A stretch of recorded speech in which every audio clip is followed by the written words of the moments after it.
Who will be Tennessee's quarterback in 2025? Some names to watch in the portal. Locked On SEC starts right now.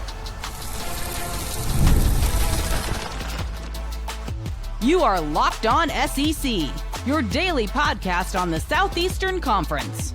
Part of the Locked On Podcast Network, your team every day. And what's up, everybody? Welcome into Locked On SEC. It's great to have you guys along. I'm Chris Gordy. Thanks for making Locked On SEC your first listen every day. Shout out to everydayers who are free and available wherever you get your podcasts and on YouTube, part of the Locked On Podcast Network, covering your team every day. And today's episode is brought to you by Monarch Money. Take control of your finances with Monarch Money. Use code Locked On College at Monarch Money for 50% off your first year. Here's what we got on the show today. We're going to talk Tennessee. More fallout from the Nico Iamaleava saga, where Tennessee goes from here. Some names they're looking at potentially or could potentially look at in the portal. And then we'll give you some spring takeaways from some of the quote-unquote spring games over the weekend. And then a little ode to LSU wide receiver Kairen Lacy, who passed away over the weekend. But we start on Rocky Top as Tennessee continues to have their fallout of quarterback Nico Iamaleava leaving Knoxville, being let go, dismissed, whatever it was. Iamaleava, of course, became college football's first hold-in of the NIL era when he no-showed practice Friday while trying to negotiate a better deal. Of course, tensions and uncertainty escalated between the sides, and Tennessee removed Iamaleava from their roster before Saturday's spring game.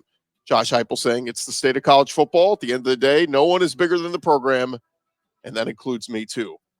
He went on to say, if it's going to happen, rip the Band-Aid.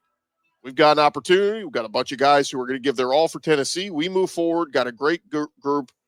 Let's go compete. Heupel telling reporters after the spring game, it's unfortunate, just a situation where we're at with Nico. I want to thank him for everything he's done since he got here. Tennessee reportedly became aware that Iamaleava's camp had reached out to Oregon about a potential transfer, saying, yeah, he's going to enter the portal. He's looking for a big deal. Any takers? You guys want to get in on this? Tennessee did have their spring game over the weekend, and so just some takeaways real quick. There were some guys out with injuries for their orange and white game, but Jake Merklinger, their top quarterback now on the depth chart, looked pretty good. Had some nice passes to Mike Matthews and Braylon Staley. According to reports, George McIntyre, true freshman, he led some nice drives. Radarius Jackson made some nice plays. Peyton Lewis had a few nice runs. And their tight end, Jack Van Dorsler, had some nice catches. Both quarterbacks combined for 4 touchdown passes, including 3 to true freshman tight end, Jack Dorsler. But this is what Tennessee has right now. It's Merklinger and it's George McIntyre. Five-star quarterback in Nico Iamaleava has moved on. He is no more. And so this is what they're going to have to roll with at least for the next couple of weeks until they figure out, all right, are we going to get somebody else in here? Josh Heupel saying this program's been around a long time with a lot of great coaches and a lot of great players that came before, laid the cornerstone pieces, the legacy, the tradition that is Tennessee football. It's going to be around a long time after I'm done and after they're gone. So, again, the whole nobody's bigger than the program. Now, Jake Merklinger talked after the spring game, said Tennessee's quarterbacks all had dinner together Thursday night and said Nico Iamaleava was there. Said everybody had a great time. Said the tacos were great. Then they go to practice Friday morning and Nico's not there. Chris Lowe reported Iamaleava notified Tennessee offense coordinator Joey Halsley late Friday night that he had completed his paperwork and was entering the portal next week. Josh Heupel, multiple staffers, had reportedly tried reaching out to him and his reps to no avail for a day and a half. According to Chris Lowe, Nico's locker had reportedly already been cleared out before the players even arrived Saturday morning when they had the infamous team meeting to announce he's no longer on this team. Miles Kitzelman, tight end, saying after the spring game, we moved on immediately. We're not skipping a beat. We feel great. We're excited. I'm old. I've been on teams that were so talented that didn't win anything because they were individuals. No group I'd rather go to battle with. So where do they go from here? Well, Josh Heupel confirms Tennessee will add a quarterback through the transfer portal. Said with only 2 scholarship quarterbacks, going to have to go find another guy. According to On3's Pete Nakos, the Vols have, quote, begun their due diligence on which quarterbacks may be available when the spring portal opens this coming Wednesday. Heupel has had a great track record working with quarterbacks. You go back to, of course, coaching Sam Bradford, Landry Jones at Oklahoma, Drew Lock at Missouri, Mackenzie Milton and Dylan Gabriel at UCF, and then at Tennessee. Turned Hendon Hooker into the SEC Offensive Player of the Year in 2022. Worked with Joe Milton, turned him into an NFL draft pick who's in line to be a second-year backup. And then, of course, got what he could out of Hendon Hooker last year. Was that the best? Was Nico on the path to getting better next year and maybe going to take that next leap? I don't know. But he's not going to do it with Josh Heupel. He's going to do it with somebody else now. So who are some quarterbacks in the portal that Tennessee could look at? That's what everybody's asking. Who will the Vols and Heupel go after? Well, first name to keep an eye on is Jaden Rashada. He had entered the portal from Georgia, former Florida, Arizona State, and Georgia quarterback. Reportedly was in contact with Tulane, UConn, and Western Kentucky as of last week. He's 21. Played in 3 games for the Sun Devils in 2023. Never saw the field at Georgia, and of course, never really was part of Florida, although I guess it was on the books. But the spring portal will open this Wednesday, and Rashada, there's some speculation. I've seen some people say he would not be eligible to play for the Vols because of the SEC transfer restrictions. Some people saying, well, because of when he put his name in the portal, it wasn't here in the spring portal, it was before that. So I don't know. But regardless, Rashada needs a fresh start. And if he can play immediately, then yes, great fit at Tennessee. If he's got to sit out in redshirt this whole year if he goes to Tennessee, then maybe not the best fit, but we'll see where he ends up. Another name to take a look at. How about Dylan Risk at UCF? He's a redshirt sophomore, started the final 4 games last year at UCF, completed 61% of his passes, 900 yards, 5 touchdowns, 2 picks, also had 43 yards rushing.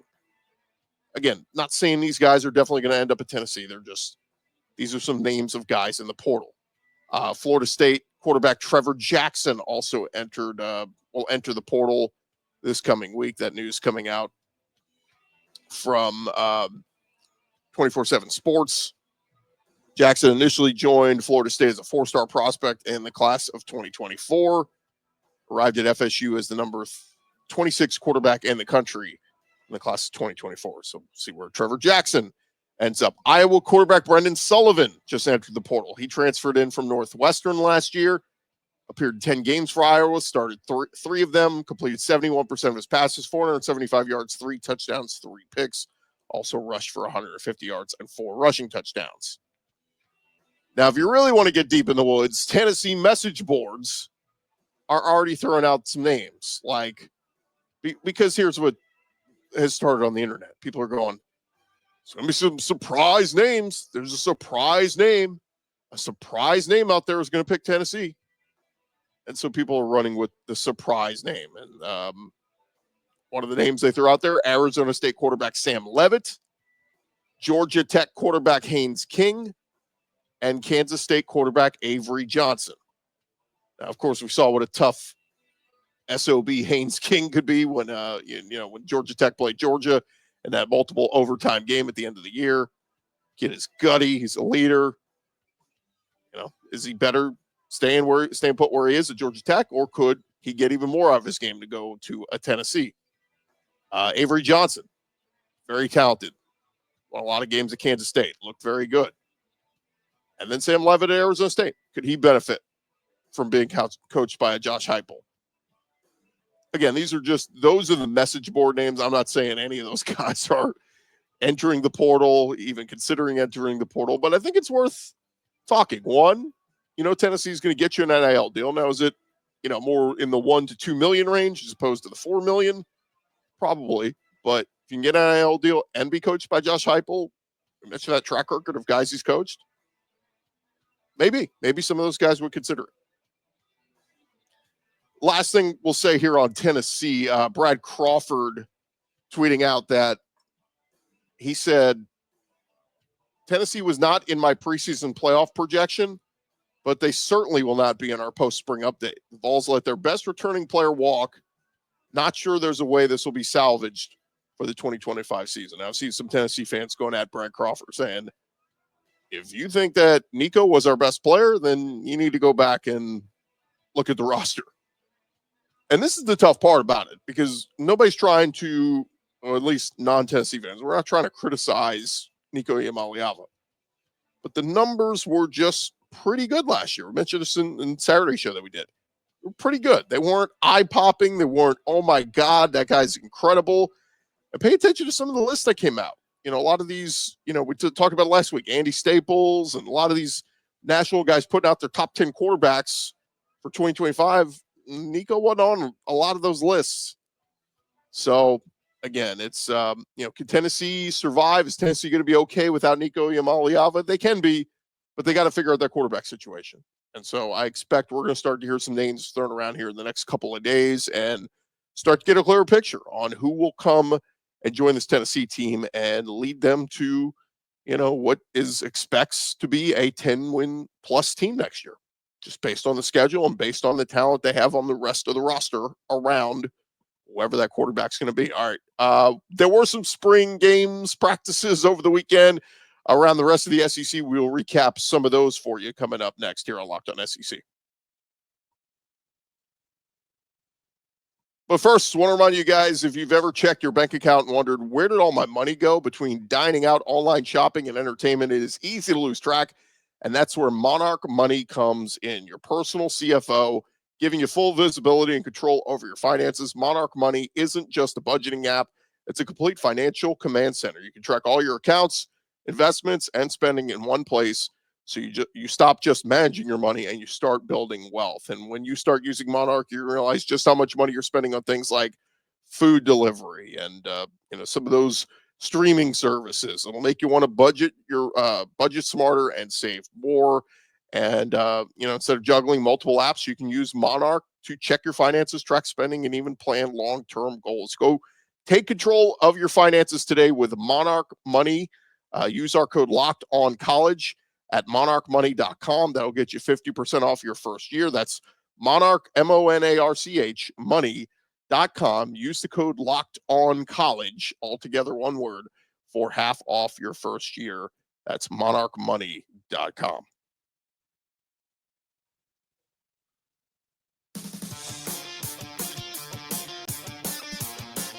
All right, roll along here. Locked On SEC, part of the Locked On Podcast Network, covering your team every day. Man, we've got so much to get into. Some of the other SEC schools, they held their spring practices in place of spring games over the weekend. So figured we'd jump around and just give you what some of the folks that were there had some takeaways. Look, this is a yearly tradition in Locked On SEC. I used to sit in my, house, room, whatever, on a Saturday, and I'd pull up the multiple TVs and I would stream all the spring games and I would take copious notes. Now, a lot of those notes were about players that would not even factor in, but it was a lot of fun. It was fun to kind of overreact to what we saw. Well, unfortunately, with all these games being quote unquote canceled, we're just going to do an open practice. They canceled all the TV broadcasts for a lot of these. So we weren't able to see. So we're judging or bring you takeaways from some of the folks that were there in person, reporters and whatnot, and sharing what some of them had to say from some of their takeaways. So let's dive into it.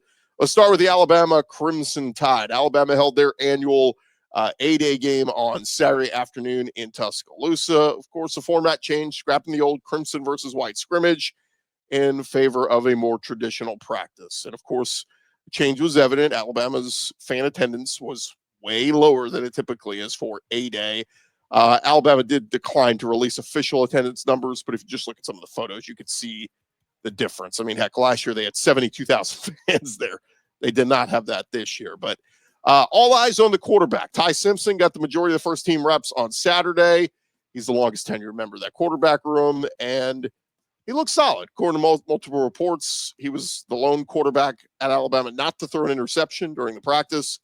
His highlight of the day came when he evaded pressure, found freshman Derek Meadows in the middle of the field for a 20-yard gain.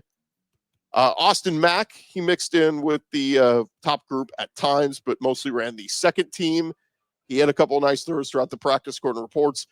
And then the true freshman quarterback, Keelon Russell. Some folks saying his youth and inexperience in the system was the thing that was keeping him from getting first-team reps. Threw a pick early in the practice to freshman Ivan Taylor.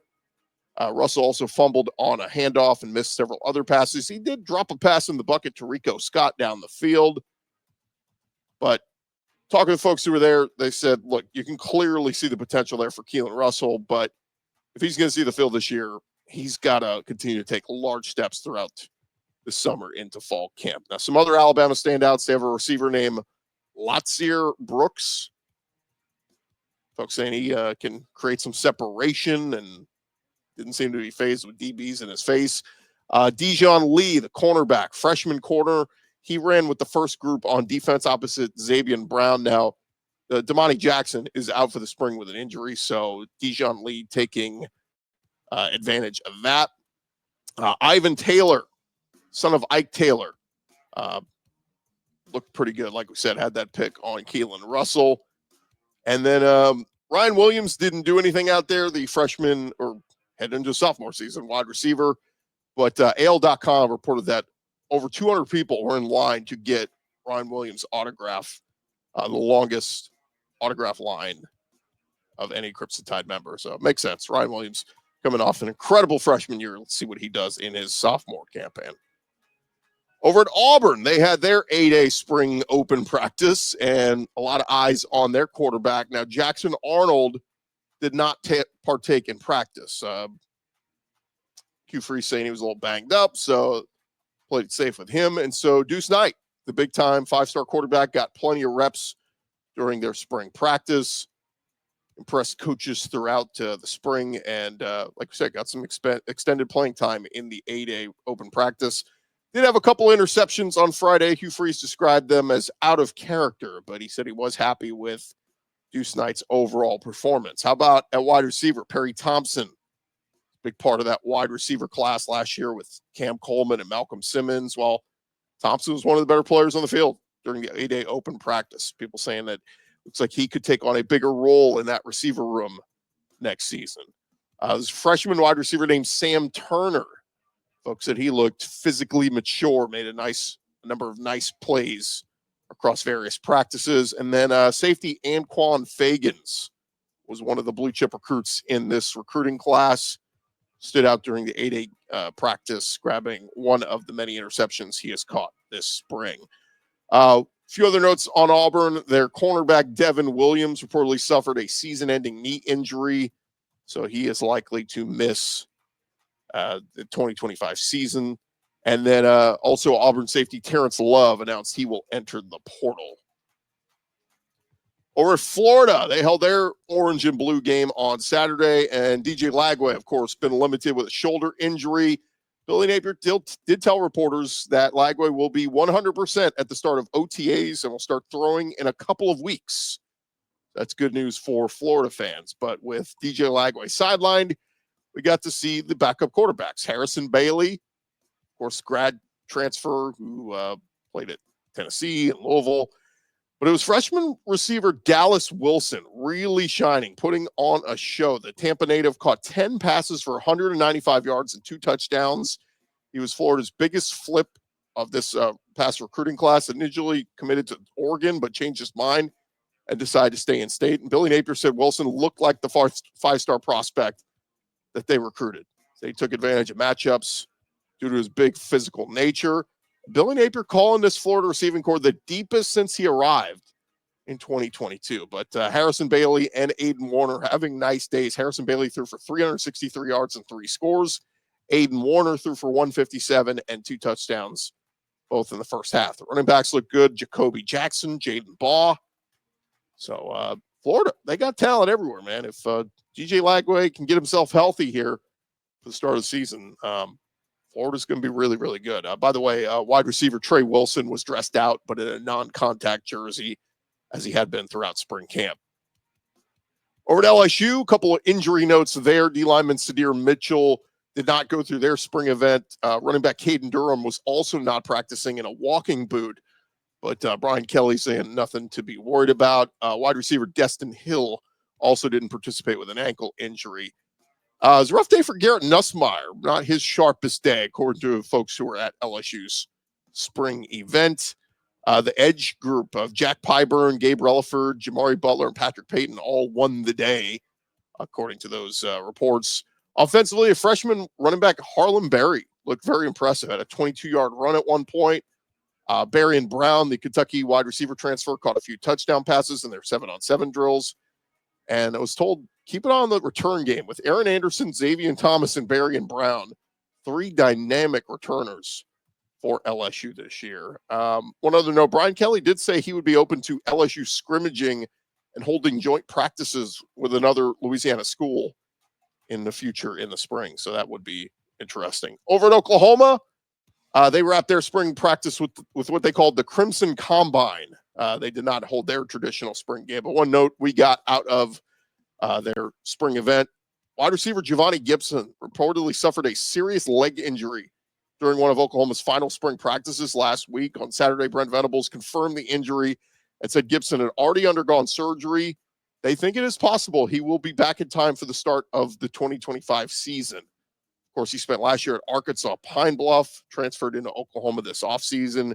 Also brought in Isaiah Satania and Keontae Lewis, but man, wide receiver injuries were an epidemic at Oklahoma last year.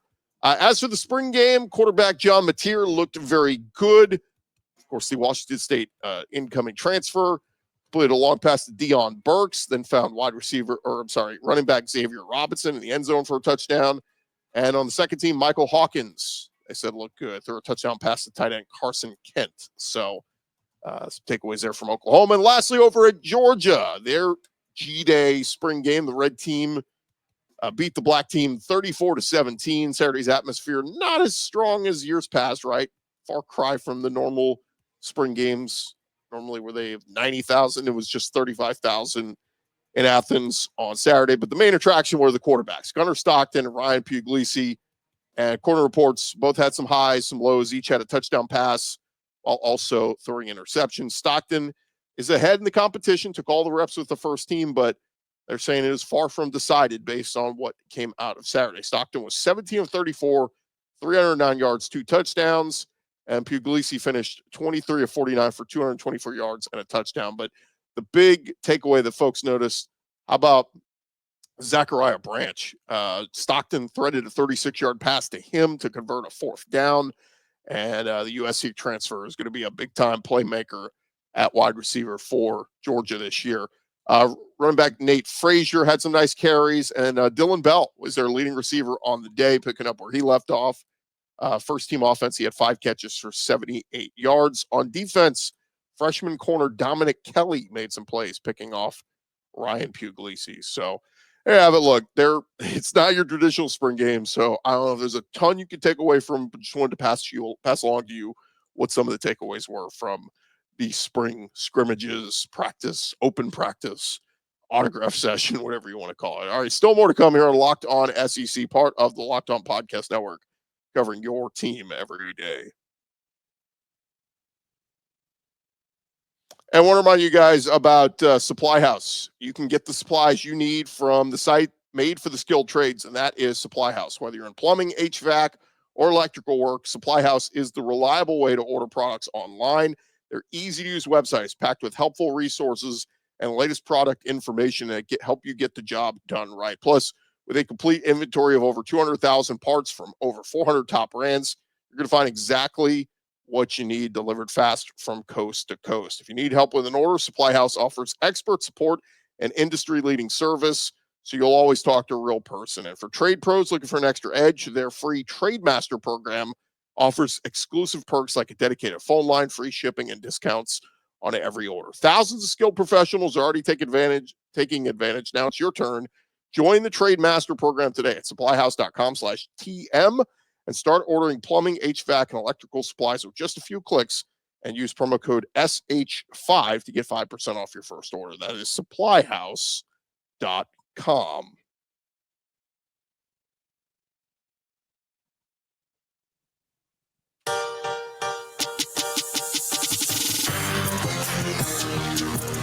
All right, one more segment here on Locked On SEC, and kind of a, well, not kind of, a really sad one to touch on, as news came out Sunday morning that former LSU wide receiver Kairen Lacy passed away over the weekend. Reports WBRZ in Baton Rouge reporting the cause of death was suicide. And new information was reported by ESPN and others on Sunday evening, saying that Lacy was arguing with a family member in Houston shortly after 11 p.m. on Saturday night. He reportedly pulled out a gun, shot it at the ground before leaving the area. According to the reports, 30 minutes later, a constable spotted him driving, went to make a traffic stop, and when he refused to stop, he was chased for several miles and crashed. And they said when the officers approached the vehicle, it appeared that he had shot himself during the pursuit, and that is what caused the crash. Lacy was due in court Monday to face negligent homicide charges for involvement in a fatal crash back in December. News of that crash broke in January. He did not play in the bowl game with LSU, and he had been on track for, an opportunity in the upcoming NFL draft. Just took part in LSU's pro day just 2 weeks ago, and declared for the draft, and man, had a nice season. 58 catches for 866 yards, 9 touchdowns over 12 games last year.